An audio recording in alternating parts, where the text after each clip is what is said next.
O assunto de hoje é como colocar em prática. E é um assunto que todas as famílias, eu tenho certeza disso, que tem essa dúvida de como colocar em prática o que elas aprendem. Como vou fazer isso? Porque a busca por conhecimento, ela é real. A família precisa de conhecimento. No caso aqui, eu ofereço o conhecimento para as famílias, mas as famílias não sabem como colocar em prática esses conhecimentos oferecidos. Essa busca que é feita pela família, a família não sabe como pôr em prática. E aí elas ficam na dúvida: será que eu faço? Será que vai dar certo? Como eu faço? Como eu devo fazer?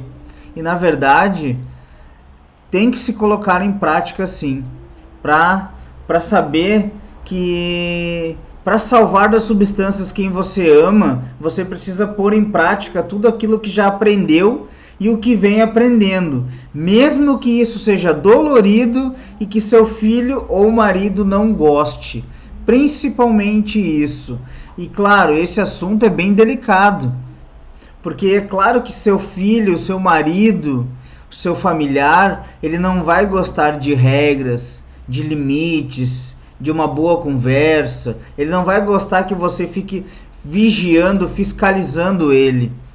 Mas na verdade, você, mãe, pai, você esposa, você está fazendo isso somente para tentar ajudá-lo, proteger desse mundo que é uma escravidão, esse mundo das substâncias. Então, você tem que saber que esse assunto que é delicado, claro que não quer dizer que qualquer assunto que envolva dependência química, ele é delicado. A dependência química em si, ela é delicada. Pois qual mãe, qual esposa gosta de estar cobrando, estar em cima, viver apontando regras todo momento e disciplina? Não tem como uma mãe gostar disso, entendeu? Uma filha, uma esposa, ela não gosta de estar cobrando o dependente químico a todo momento. Como colocar em prática isso? E é bem delicado esse assunto, porque envolve diversas situações, né?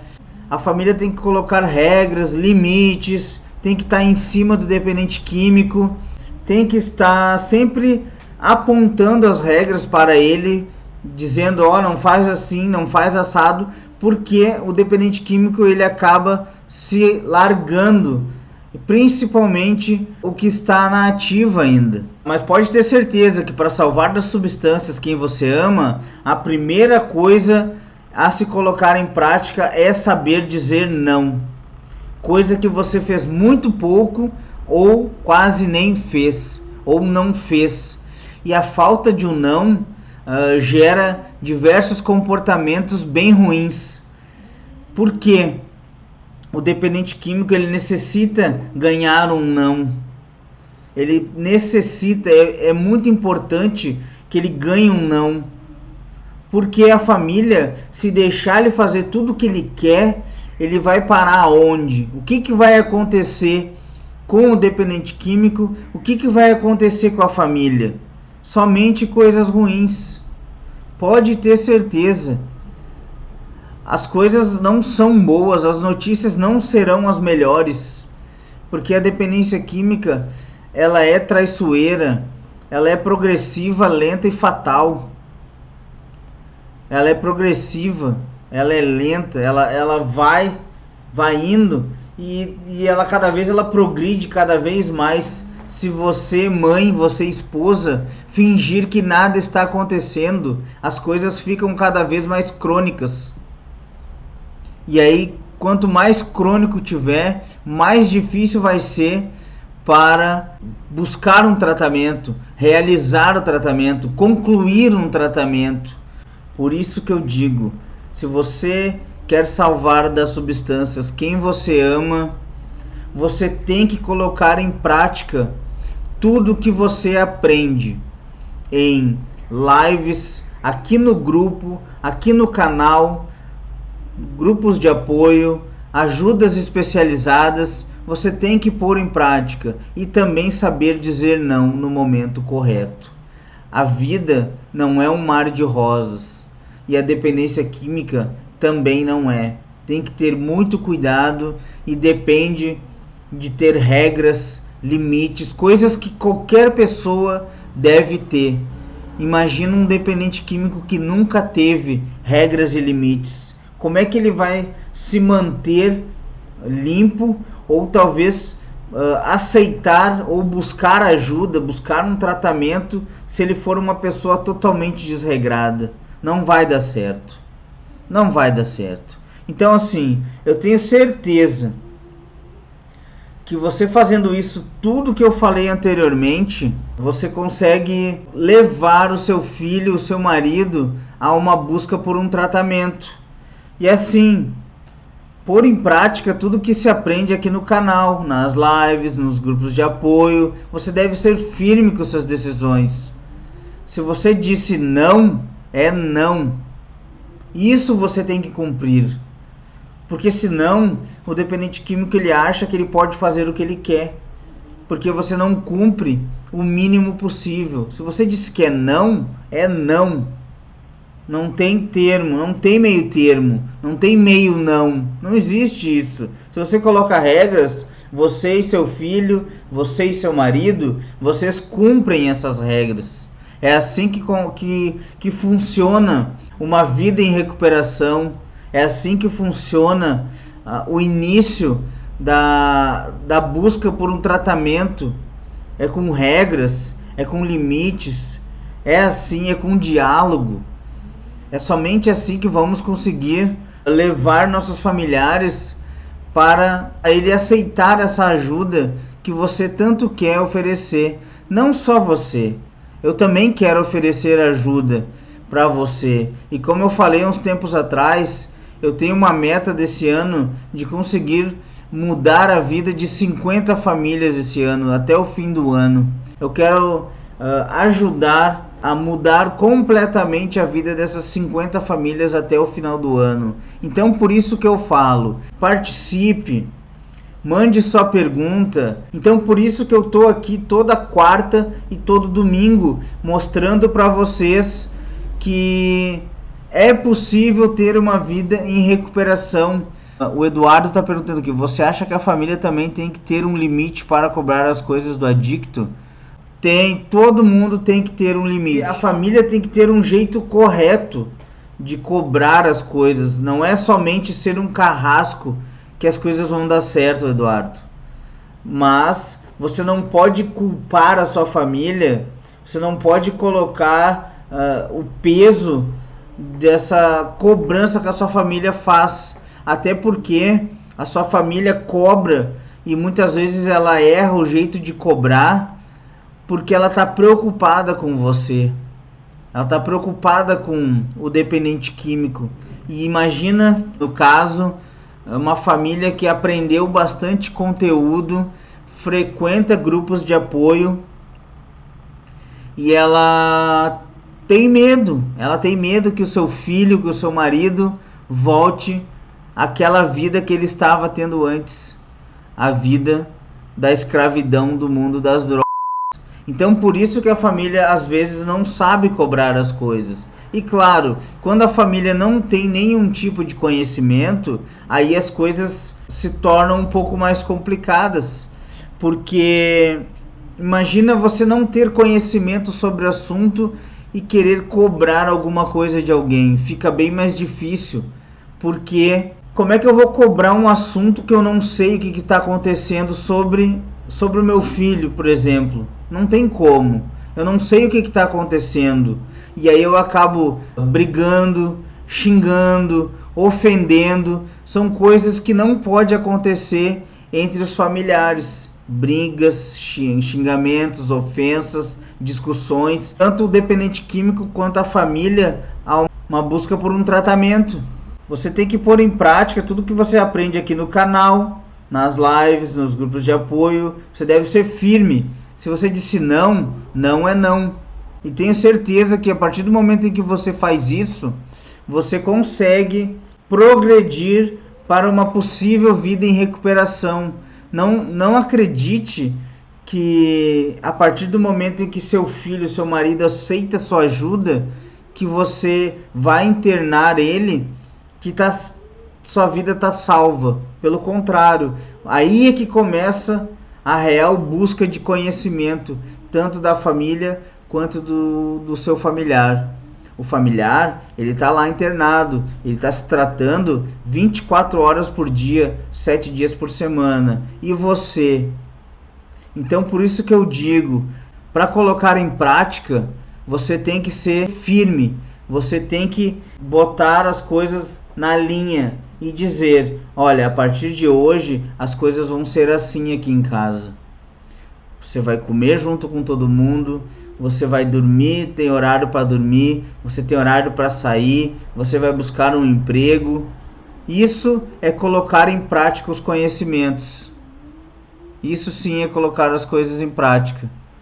Isso sim é ter a maneira correta de cobrar, de ser atento à vida do dependente químico. Porque a família fica preocupada. E não adianta eu dizer aqui que você não deve se preocupar, que você tem que viver a sua vida. Sim, a família tem que viver a vida dela, tem que dar um espaço para o dependente químico tomar as suas decisões, tem. Mas um pai, uma mãe jamais vai deixar de se preocupar com seu filho. Não tem como. O filho deles sempre vai ser, no modo de falar, o filhinho, porque vai ser sempre como se fosse uma criança para eles. Claro que isso aí é só uma maneira pejorativa de falar, porque os pais vão ser sempre pais, não adianta, pode acontecer o que aconteça, os pais vão ser sempre pais. Mas os filhos dependentes químicos, eles têm que ter o espaço deles para eles tomarem as decisões deles. A família tem que estar ao lado dele para apoiar ele em todos os momentos, porque quando tiver alguma dificuldade, o dependente químico ele possa correr para dentro da casa dele e pedir ajuda para o pai, para a mãe, para a esposa, e não ir pedir ajuda na rua, desabafar com um amigo, desabafar com sei lá com quem. Não, ele tem que desabafar em casa, ele tem que pedir ajuda em casa, pedir auxílio em casa. Isso sim é ter o apoio e participações na vida em recuperação do seu filho e do seu marido. E para isso, a família tem que saber colocar em prática tudo que ela aprendeu até agora. E aí, como que coloca em prática? Com regras, com limites, estabelecendo diálogo, retomando a confiança do dependente químico. Esses são alguns passos muito importantes em que a família deve seguir para que tudo volte quase ao normal, porque o negócio é o seguinte: a partir do momento em que se descobre que tem essa problemática dentro de casa, as coisas não voltam a ser como eram antes, até nem podem voltar. Por quê? A partir do momento em que tem um dependente químico dentro de casa, algumas coisas têm que ser mudadas. Como? O dependente químico, ele precisa de regras. Todo mundo tem limite? Todo mundo tem limite. Então o dependente químico tem que respeitar esses limites. O dependente químico, ele não gosta de conversar com ninguém. Então a família bota em prática isso, a volta do diálogo. Mas não se esqueça, diálogo é quando você e seu filho, seu marido também falam, não quando somente você fala. Você acha que consegue colocar em prática tudo que você aprendeu até o momento? O que você me diz? O que você acha? Você acha que já conseguiu botar em prática alguma coisa? Você acha que a dependência química é algo simples de se fazer, algo simples de se lidar? Então, assim, a partir do momento em que você descobre a dependência química, que seu filho, que seu marido desenvolveu a dependência química e você busca conhecimentos, você tem que colocá-los em prática. Não importa, claro que não importa se vai ser dolorido para você, mas a única maneira de fazer com que o dependente químico mude de vida, aceite sua ajuda e vá à busca de um tratamento é quando você coloca em prática esses passos. Tá, mas e quais são esses passos? A Tatiana tá falando ali, boa noite, Tatiana, não é fácil, mas é possível. É verdade, não é fácil. Não é uma tarefa fácil colocar em prática o que se aprende. Porque para mim é muito fácil eu chegar aqui e dizer para vocês, ó, a partir de hoje as regras são essas dentro da casa de vocês. Mas será que... Só que eu não tenho uma ligação direta com seus filhos, com seus maridos. Para mim é fácil chegar, mesmo que eu fosse dentro da casa de vocês e dissesse, ó, botasse num papel para vocês, ó, a partir de hoje as regras da casa são essas. Vai ser dessa maneira, o seu filho e o seu marido não pode fazer mais isso, vocês não podem fazer mais isso, e se vocês cumprirem isso à risca, o seu filho e o seu marido vai aceitar ajuda, vai buscar um tratamento e vão conseguir chegar ao objetivo que é a vida em recuperação. Mas para isso, você tem que ser um pouco fria e tem que ter calma e paciência, porque todo mundo tem o seu tempo. Mas com certeza você pode encurtar esse tempo com muita perseverança, diálogo, restabelecendo a confiança do dependente químico em você. Eu sei que você não fez nada contra ele, mas o dependente químico, quando ele está na ativa, ele se fecha contra tudo e contra todos. E aí o que acontece? Ele deixa de confiar na própria família, porque ele acha que a família quer o mal dele. Então, eu espero que vocês tenham entendido tudo que eu estou passando para vocês. Porque assim, ó, não se esqueça que você não precisa ser um carrasco. Basta conversar, não ofender, não xingar, não gritar, que as coisas vão se encaixando aos poucos. E só assim você vai perceber que já está colocando em prática tudo que aprendeu e não está sendo uma pessoa chata e está deixando o dependente químico livre para viver em recuperação, mas com muita calma e paciência, que é o mais importante para tudo. Então, assim, colocar em prática é uma tarefa que não é fácil, mas é possível. Isso aí eu vou concordar com a Tatiana. Não é fácil, mas é possível. Vai ser dolorido? No início vai. Depois todo mundo acostuma e essas regras vão ser seguidas para sempre. E aí o que acontece? O dependente químico aceita ajuda e o dependente químico vai ao tratamento. E o que acontece? O tão sonhado objetivo acontece. Então, a Tatiana está falando ali, perfeito, quem colocar isso em prática, com certeza terá bons resultados. É o que eu digo sempre. Não tem uma cartilha da vida em recuperação, mas tem alguns passos que são meio que obrigatórios todos nós seguirmos. É como o dependente químico que busca a vida em recuperação. O que ele precisa necessariamente? Trabalho, oração e disciplina. Três coisas. Trabalho, oração e disciplina. Ou ele tem que ir numa reunião por semana, no mínimo uma reunião uma vez por semana. Precisa buscar uma espiritualidade, disciplina, trabalho. Então já vem aí, ó, trabalho, oração e disciplina. Três coisas. Claro que ele tem que se render ao programa, enfim, diversas outras coisas. Mas o princípio básico é isso. E não tem como eu engessar um tratamento, um modo de tratamento para todo mundo. Cada um tem o seu jeito. Mas tem coisas básicas que servem para todo mundo. E que dá certo. O mais importante é isso. Que dá certo. Compartilhe, curtam e vou pedir que vocês participem ao máximo das lives Domingo tem mais uma live às 20 horas e 7 minutos. Então, uma boa noite e vem para a recuperação.